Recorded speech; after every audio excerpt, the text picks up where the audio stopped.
Bonjour et bienvenue dans Il ne plie plus, il cause. Moi c'est Stéphane, je fais de l'origami et du vélo, mais rarement en même temps. D'autres y arrivent, comme Jérémy Schaffer, adepte du pliage sur monocycle. Mais je n'en suis pas encore là. En attendant de commencer l'entraînement, voici la première saison de ce podcast. À chaque épisode de cette saison, je vous présente une grenouille en origami. Parce qu'au Japon, les grenouilles symbolisent pour les voyageuses et les voyageurs la promesse du retour à la maison. Alors pliez celle qui vous plaira le plus pour l'accrocher ensuite à votre vélo. Soit pour l'aspect porte-bonheur, soit parce que c'est classe.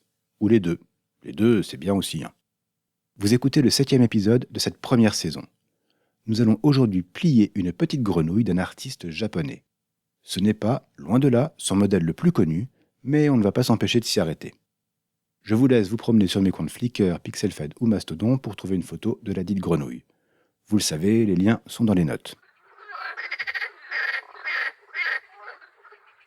Alors en effet, cette grenouille est anecdotique dans la carrière de l'artiste auquel on s'intéresse maintenant, Toshikazu Kawasaki. Si vous cherchez son nom dans un moteur de recherche, les premières images qui apparaîtront seront certainement des roses en papier. Parce que oui, Kawasaki est surtout connu pour la rose qui porte son nom. Je n'en parlerai pas trop ici, elle mériterait un épisode pour elle seule. Non, rien. Bon, en quelques mots quand même, cette rose et ses variations sont construites autour d'un twist qui permet d'enrouler les 4 coins du carré pour former des pétales. Avec cette construction géométrique, depuis une grille orthogonale, on arrive à une fleur organique et délicate. C'est un modèle incontournable, présenté pour la première fois en 1994.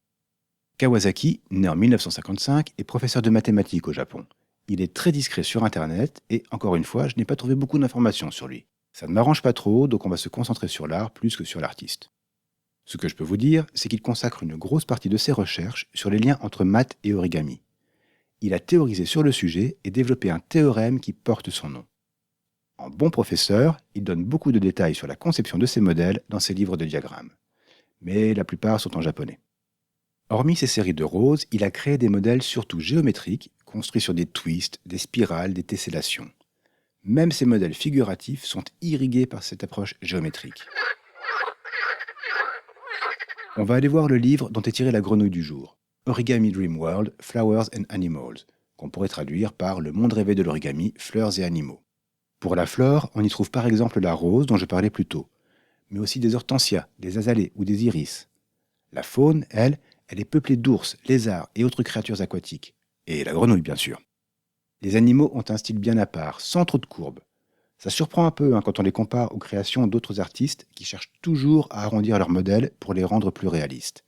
Mais au moins, ici, ils ont une personnalité bien à part. Chaque modèle, c'est la méthode de Kawasaki, est pensée comme une leçon. Les diagrammes sont très détaillés, avec des étapes intermédiaires conçues comme des ateliers préparatoires. Tout est fait pour qu'on se sente accompagné au long de la séquence de pliage. Et toutes ces publications bénéficient du même soin du détail. Chaque livre propose ses thèmes, mais la pédagogie est toujours là. J'aurais du mal à vous en conseiller un pour découvrir les travaux du maître, mais celui-ci est un bon démarrage. Et si vous aimez les trains, Origami Dream World, tout court, est aussi une bonne idée. Mais revenons à notre grenouille.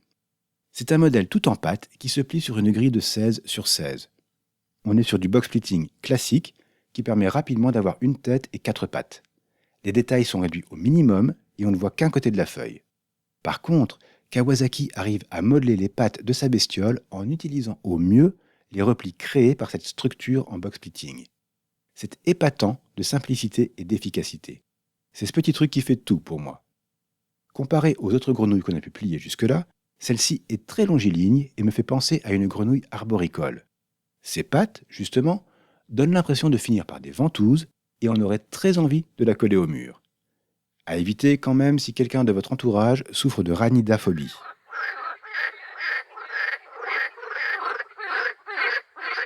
Vous trouverez Origami Dream World, Flowers and Animals sur archive.org. Il y a aussi une petite vidéo sur YouTube si vous préférez. J'ai plié cette grenouille avec un carré de 15 cm. C'est parfait à la fois pour essayer et pour exposer. Kawasaki conseille même un papier plus petit, de 7,5 cm, une fois que le pliage est maîtrisé. Comme j'aime bien varier les matières, j'ai utilisé aujourd'hui du papier vitrail. En gros, c'est un peu comme du calque, mais coloré.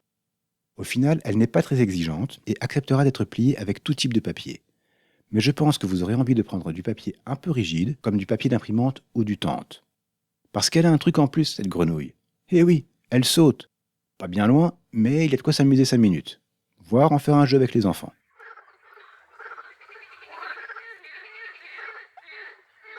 C'est cette capacité aux acrobaties aériennes qui me laisse penser qu'elle sera parfaite sur un BMX. Pliez-la avec un papier malléable, comme du papier sandwich ou du papier métallisé, histoire d'ajuster au mieux sa posture.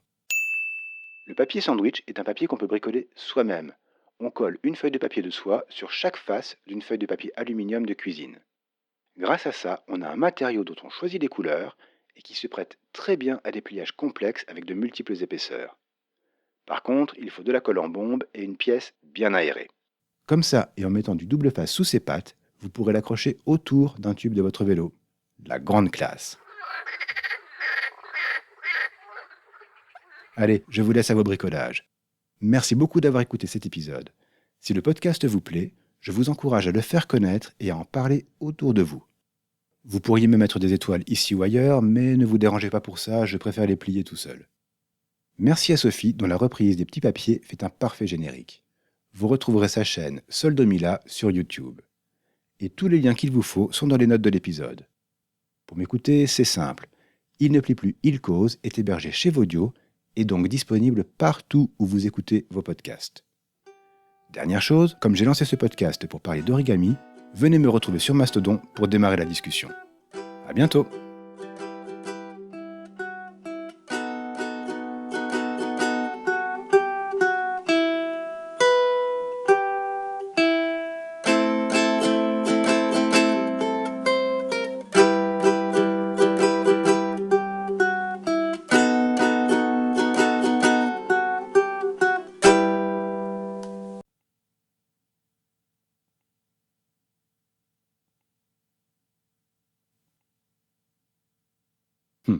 Je pense que vous avez compris le truc du bonus maintenant.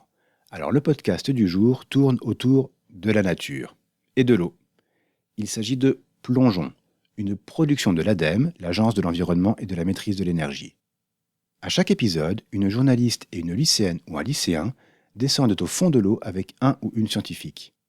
C'est une belle façon de découvrir les mystères qui flottent en bas, tout en sensibilisant aux conséquences du réchauffement climatique. Et, qui sait, de susciter des vocations. À découvrir avec des ados. Bonne écoute! Et n'oubliez pas, amis cyclistes, pliez une feuille, pliez une roue de vélo